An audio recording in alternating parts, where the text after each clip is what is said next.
eu queria relembrar com vocês o conceito de cultura, tá?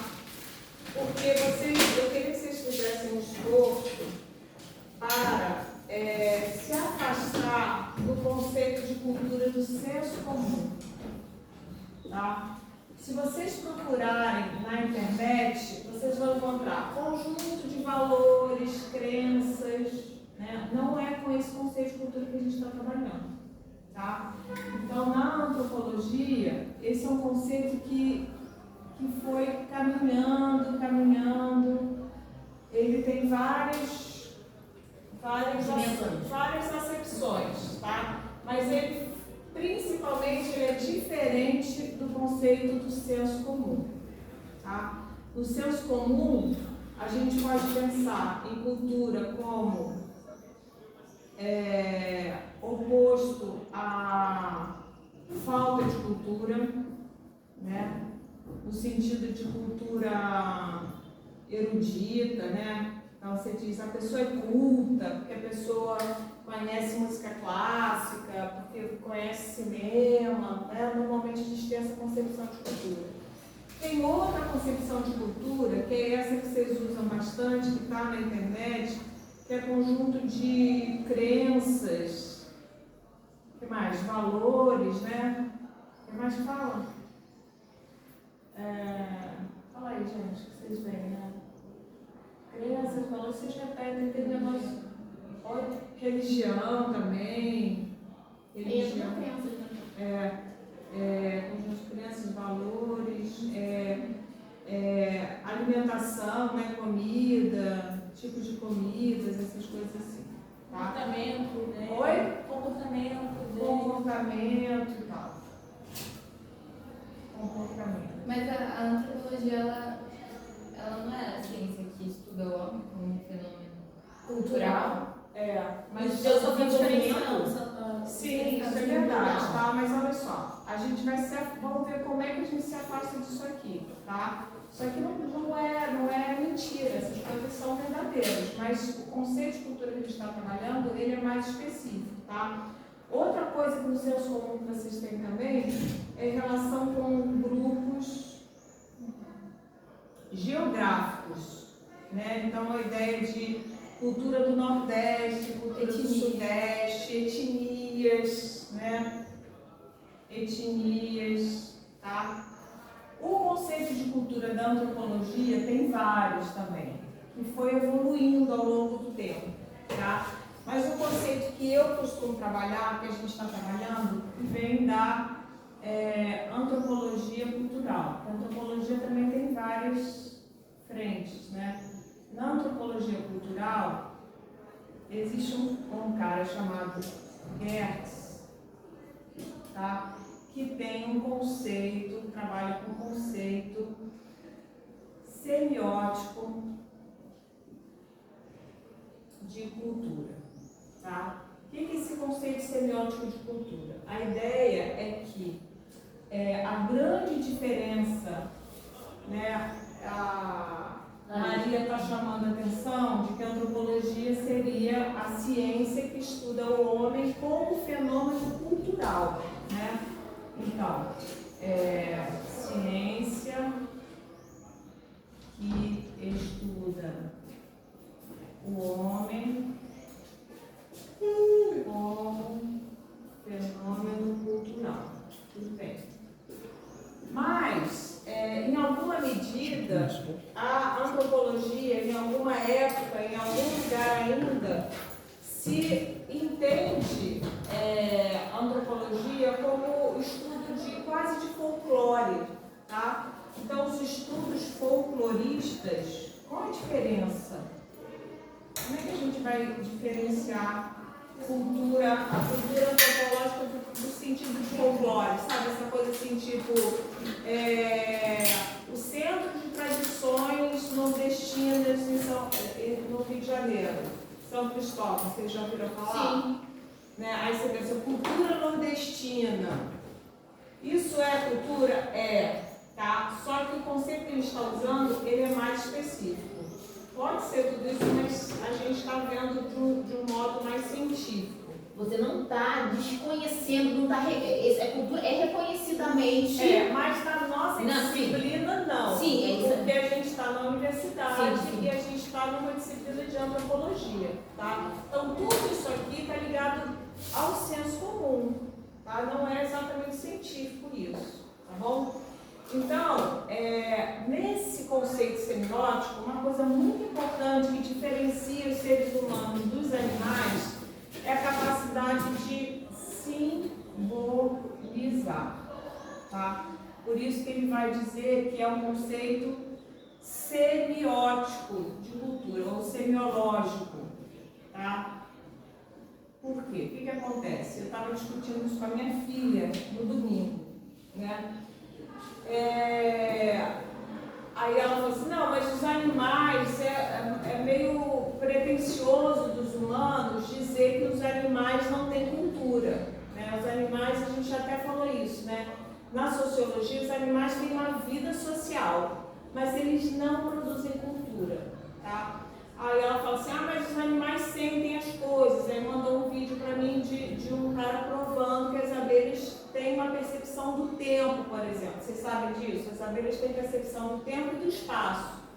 Isso é cultura? Não, não é cultura. Por quê? Porque essas características que elas têm, as abelhas, né, elas não variam nem no tempo, nem no espaço.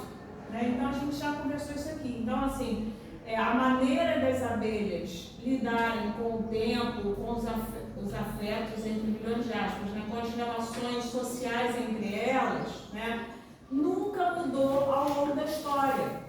É sempre a mesma. Tá? E não interessa se a abelha é daqui ou de lá, a não ser que sejam espécies diferentes, que haja uma evolução na espécie da abelha e ela adquire uma capacidade diferente. Mas a gente não. A gente tem um negócio que é arbitrário. Tá? Isso aqui é uma discussão um pouquinho filosófica. Quando a gente pensa em arbitrariedade, normalmente no senso comum, o uso dessa palavra arbitrário tem a ver com o quê? Com abuso de poder, não é? Isso foi muito arbitrário da parte dele, dar zero para todo mundo, por exemplo. Uma coisa arbitrária, uma coisa excessiva, assim, não é isso? De abuso de poder, normalmente. Só que arbitrário tem a ver, na verdade, com alguma coisa que não é... Fora da regra. Oi? Fora da regra.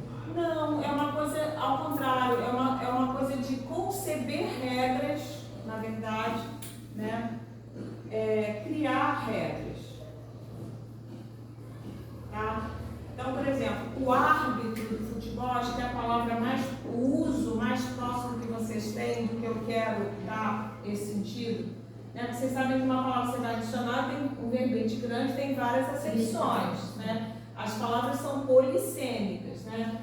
O sentido mais próximo do senso comum que eu acho que é próximo de vocês é o árbitro do jogo de futebol, por exemplo. Tem o árbitro. O que ele faz? Né? Ele define o que foi bola fora, o que não foi bola fora. O que pode e não pode. Não pode um pênalti, uma falta. Agora repara, esse conjunto de regras, ele é arbitrário, poderiam ser outras. Ele é mutável também.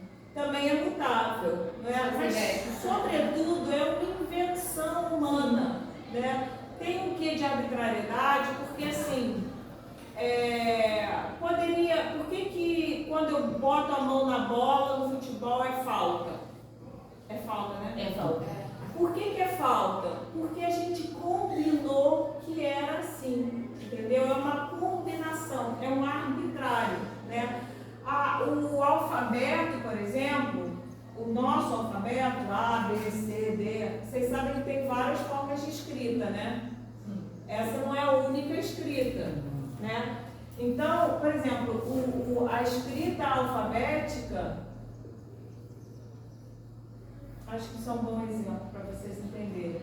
Diferente da escrita ideográfica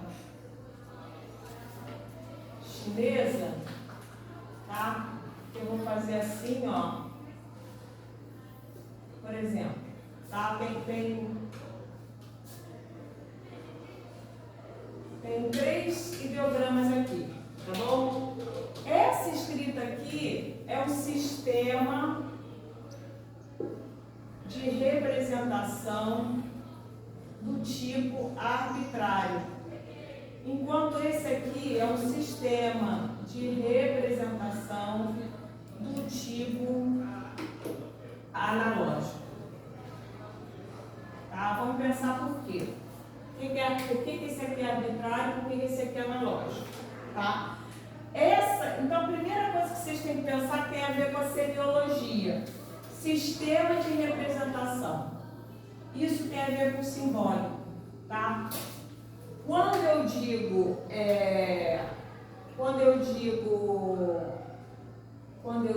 por exemplo, Esse sistema analógico está referindo-se a não ter variações? não. Desse. Não, é porque tem uma analogia com alguma outra coisa. Primeiro você tem que entender o que é sistema de representação, tá? Quando eu aponto para essa cadeira e digo, essa cadeira é azul, eu estou olhando para ela, né? Mas eu posso falar com você de costas para a cadeira e falar, sabe aquela cadeira azul que eu botei aqui? Então, quando eu falo a cadeira azul, vocês reparam que tem uma distância entre o que eu falo e a cadeira em si? Ou não? Quando você fala sem olhar para ela, você pode ser várias cadeiras azul? Não, não é isso não. Quando eu dou um nome, eu, por exemplo, me chamo Andréia, tá? Então, a palavra Andréia Cristina Pavão Baima, que é meu nome completo, que se supõe que só exista um, tá? Esse nome me representa.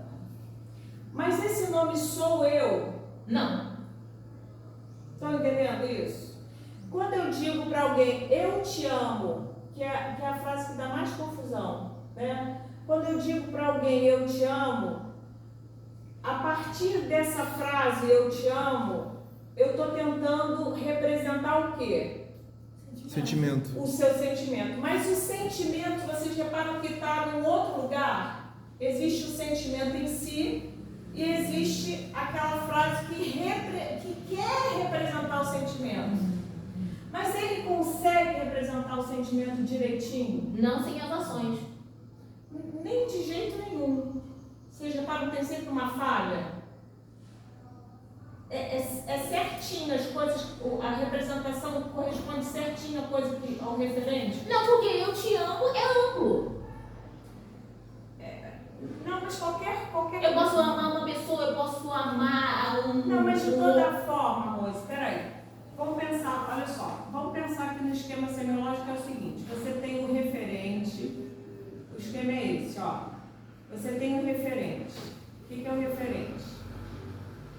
A coisa da qual se fala. Tá? A Sim. coisa em si. A coisa em si. Tá? Estamos falando aqui de simbolizar. O que é simbolizar? Existe a coisa em si, por exemplo, a tristeza, um sentimento de tristeza. Existe, não existe? Todo mundo já experimentou. Só que existe o significante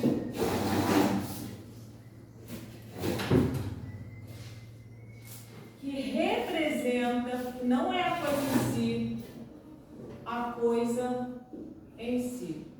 Por exemplo, movimento estudantil, né? Vocês têm o representante dos estudantes, não tem? Sim. O representante dos estudantes é o conjunto dos estudantes? Não. Não, ele está representando o conjunto dos estudantes, não é? Essa representação, ela é certinha, ela Não, é uma coisa divergente. é igual a outra? Não. Eu não posso dizer que o representante é igual ao conjunto dos alunos. Aliás, isso dá sempre bastante problema, né? Na política e tudo dá problema. Então, aqui eu tenho o referente em si, digamos que seja essa tristeza. E aqui eu tenho a palavra tristeza. Tá? Existe uma desigualdade, uma não coincidência entre a coisa em si e a representação da coisa. Vocês concordam comigo? Sim. Isso dá um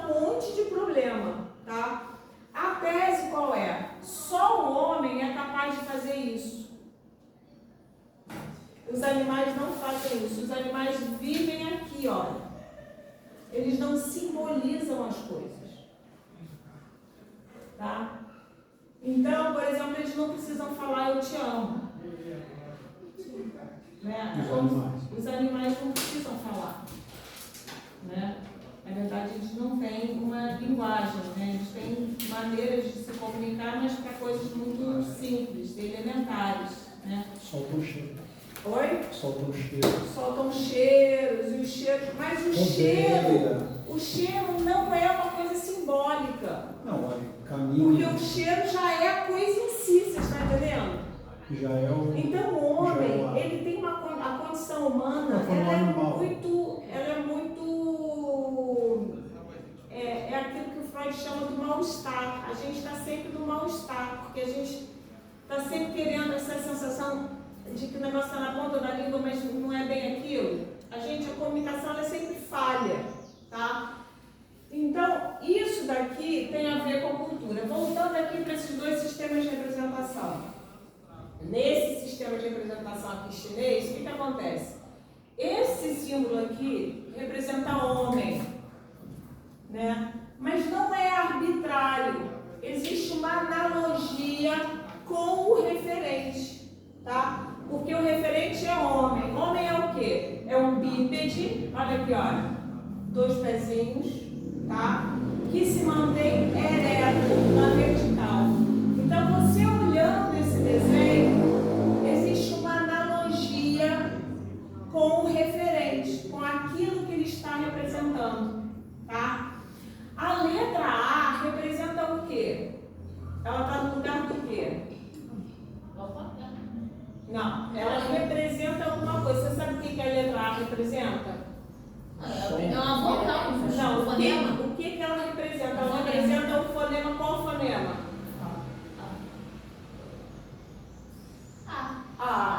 Mas aí já tem um monte de confusão, porque não tem só um A. Tem Aberto, fechado. Enfim, isso é outra coisa. O mais importante é o seguinte, esse significante A, do jeitinho que ele é desenhado, ele lembra de alguma forma, tem alguma analogia com o som A? Tem alguma analogia? Ele poderia, ao invés de se chamar assim, poderia se chamar assim? O B poderia ser um coraçãozinho?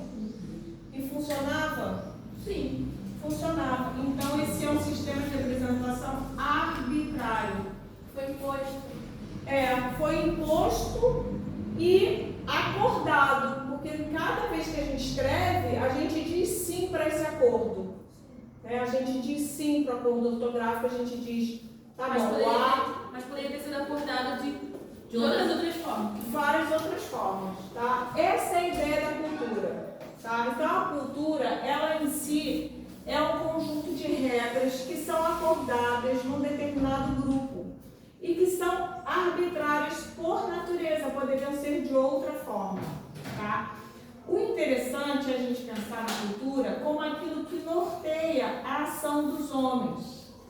Olha como fica mais sofisticado do que pensar desse jeito aqui e mais útil para a antropologia da educação, tá? Então, por exemplo, eu posso pensar como cultura uma coisa que pode estar aqui, um objeto que está aqui e não pode estar aqui. Exemplo, a cultura da cola na escola. Pode estar aqui? Folclore não entra, etnia não entra, grupo geográfico não entra, conjunto de crenças, religião, comida não entra, cultura, falta de cultura. Entra aqui? Dá para pensar em cola como uma cultura por essas categorias aqui? Não. Mas pela antropologia não só pode, como deve, né? Então, o que a antropologia da educação quer? Entender a cultura, as culturas escolares, tá? Por exemplo, o bullying pode ser tratado de uma maneira, pode ser tratado pela antropologia cultural, antropologia da educação, como uma cultura. Existe uma cultura do bullying, tá? Nessa cultura do bullying, como é que é? Vamos ver as regras da cultura do bullying? Vocês conhecem? Não. Conhecem sim. Como é que funciona o bullying? Você está fazendo uma... É mais uma pessoa que sei lá, que comanda mais, Fazer uma uma ação, É isso. menosprezando uma pessoa. Quem é vítima de bullying? As pessoas mais tímidas, Quem é mais quieto? é mais tímidas. Quem não revida. Quem não revida? Mais passivos. Quem São tá pessoas fora mais do passivas. padrão. Quem está fora do Sim. padrão, não é? Então, assim, o bullying, de alguma forma, é uma maneira de enquadrar a pessoa, não é? Isso. De dizer assim, ei, se comporta como a gente, você tem que entrar na regra aqui do grupo, não é? Vocês se lembram da vida escolar de vocês? Aqui mesmo na UF, gente, tem várias culturas aqui dentro.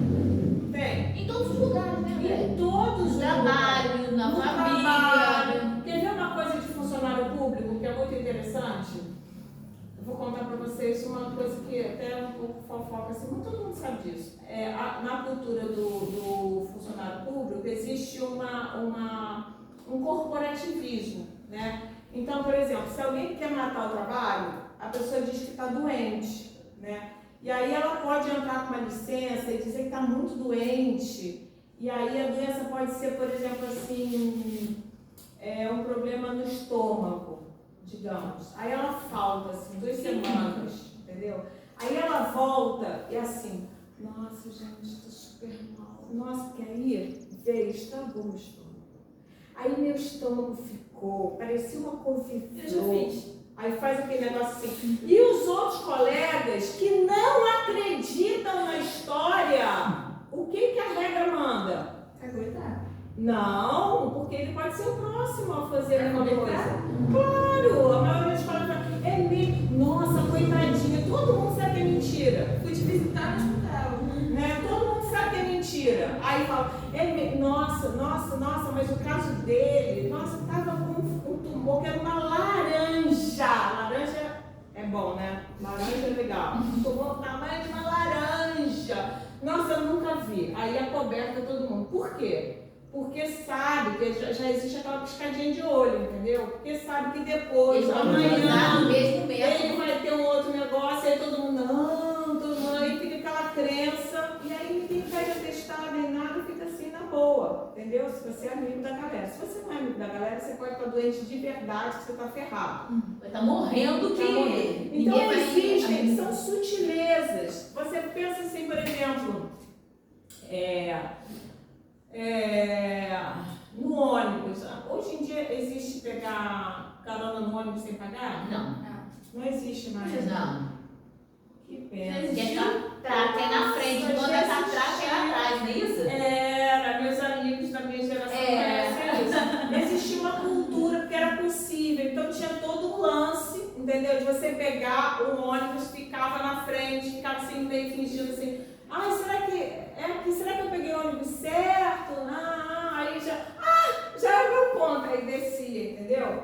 Tem todo um negócio assim. Tem várias coisas que a gente não se dá muito conta, mas no dia a dia, né? Então, assim, o cafezinho numa repartição pública os rituais, né? São uma coisa Pastel com caldo de cana na feira. o caldo de cana na feira, né? Então, assim, por exemplo, eu fiquei passeando com a Maribel no Brasil, né? Em Foz do Iguaçu, no Rio.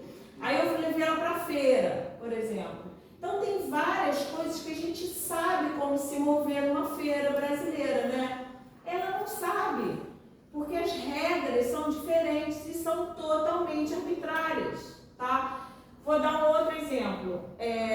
O Gilberto Velho, que foi um grande antropólogo, né, que participou da minha banca, tive a honra de estudei com ele no Museu Nacional. Ele conta uma história que ele era muito amigo de vários antropólogos, mas especialmente de 2 americanos que um dia vieram visitar ele no Brasil. Um desses estudava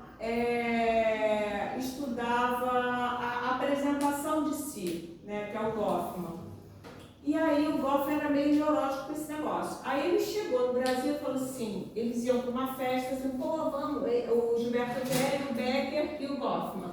Vamos numa festa, o pessoal do museu, os antropólogos, aí ele ficou tudo preocupado, falou assim, nossa, Gilberto, me diz, como é que são as regras aqui, como eu devo me apresentar, né? E ele e o Becker, que já conhecia o Brasil há mais tempo, começaram a sacanear e falaram assim, não, o negócio é o seguinte, aqui você tem que chegar e tem que fazer uma reverência assim para as moças. Ele falou, não, sério? Sério, no Brasil é assim que tem que ser. Aí, e depois você tem que fazer uma voltinha, não sei como, aí começaram a falar.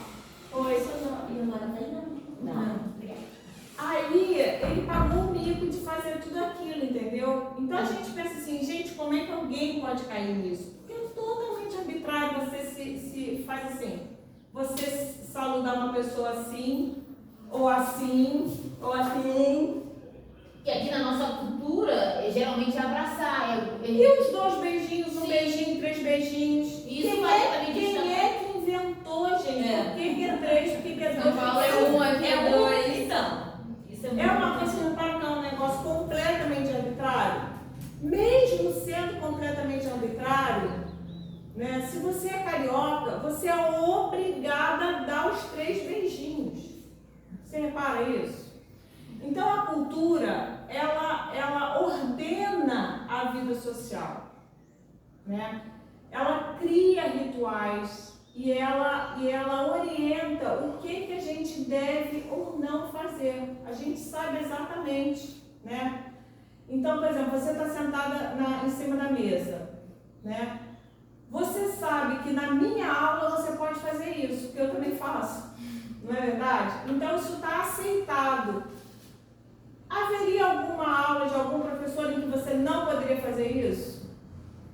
Aqui eu acho que não. Aqui não, mas na vida? Sim. Sim, não é? Então, como é que a gente tem que ter essa sensibilidade de ir percebendo? Então, quando a gente chega num lugar novo, a gente fica meio assim, né? Porque não conhece as regras, a gente não conhece a cultura local, tá? Só que aí a cultura local não tem a ver com a geografia, entendeu? Porque você pode pensar assim, a cultura das igrejas batistas.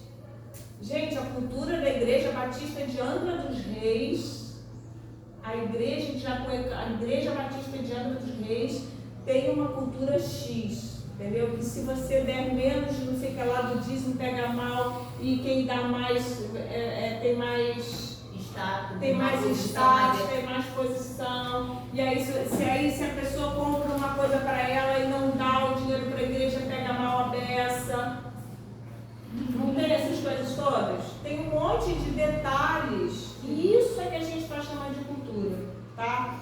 Então a cultura é um conjunto de regras, tá? Que orientam as ações humanas. Então, isso aqui já é uma diferença, porque aqui a gente está falando que a cultura são as ações humanas. Aqui a gente está falando que a cultura que orienta as ações humanas. É diferente já, né? Mas essas ações muitas das vezes podem, mesmo tendo essas regras, não ser conforme essas regras. Mas aí você vai se colocar num lugar, que isso está previsto também, de outsider. Sair daquele grupo. Aquele que está Tá fora fora. das regras. Ele paga um preço. Mas ele também forma parte de um grupo. Aquele que não respeita as regras. Existe uma cultura também, né? Aquele que não liga para as regras, tá? O importante também é pensar que essas regras, elas criam sistemas de classificação. Tá? Então, por exemplo, somos todos irmãos perante a Deus. Vai em qualquer igreja evangélica. É verdade que somos todos irmãos perante a Deus? Não. Mentira. Tá? Por quê? Porque tem milhões de hierarquias ali dentro. Eu estava falando, você estava rindo, você conhece isso das igrejas? Fala, é isso. De hierarquia? É. Que além de cada igreja ter sua doutrina, né? Sei lá, maquiagem que não pode, roupa que não pode. E aí acaba, quem está dentro da igreja até fala que somos irmãos em Cristo, mas julga, tenta mudar o outro. Deixa eu dar um depoimento aqui. No numa greve que eu estava participando, no movimento de greve, no centro de mobilização de greve, não sei o quê, uma colega que na greve passa a ser chamada de companheira, isso é muito interessante, o nome muda. Minha colega de trabalho, na greve é companheira. A companheira, tá, levantou para pegar o microfone na assembleia e falar umas coisas sobre a greve. Aí eu estava assistindo, eu falei, nossa, ela é ótima, tal, bacana e tal. Aí a pessoa do meu lado, que era uma companheira mais antiga do movimento sindical, falou assim para mim, mas eu não acho legal o jeito que ela está vestida. Aí eu olhei assim, né, tipo, oi, né?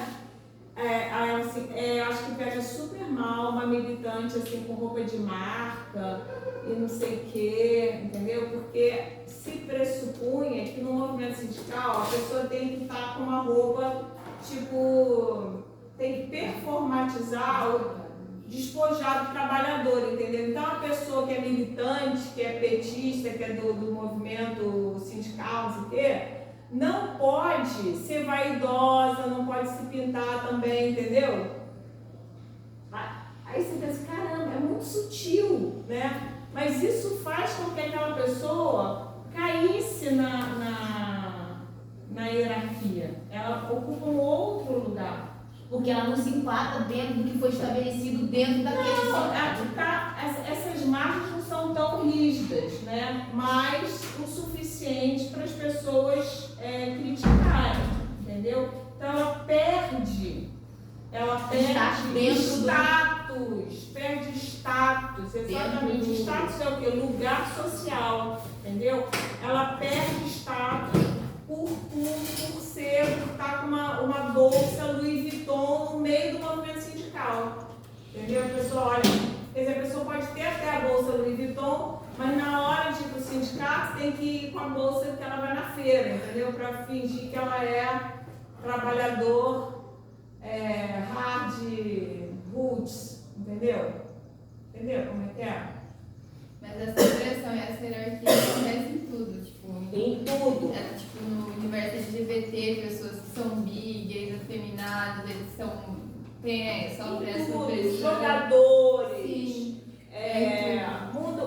Perdem lugar e espaço. O mundo dos delinquentes, dos ladrões, entendeu? Também tem um monte de hierarquia, porque a gente não convive, mas quem vive na rua, por exemplo, vai ter a cultura, entendeu? Aí o cara que é mendigo e pede dinheiro num bairro de Copacabana, aí chega um outro que é de um outro bairro e aí já estranha porque a maneira deles trabalharem, deles abordarem é diferente. Cada um tem que ficar no seu quadrado. Cada um tem que ficar no seu quadrado. Então toda vida social humana, diferente das formigas, por exemplo, que tem vida social, tem a sociologia das formigas, mas tem a cultura das formigas. Tem um documentário que fala um pouco disso, que é o Professor Paul, que eles mostram a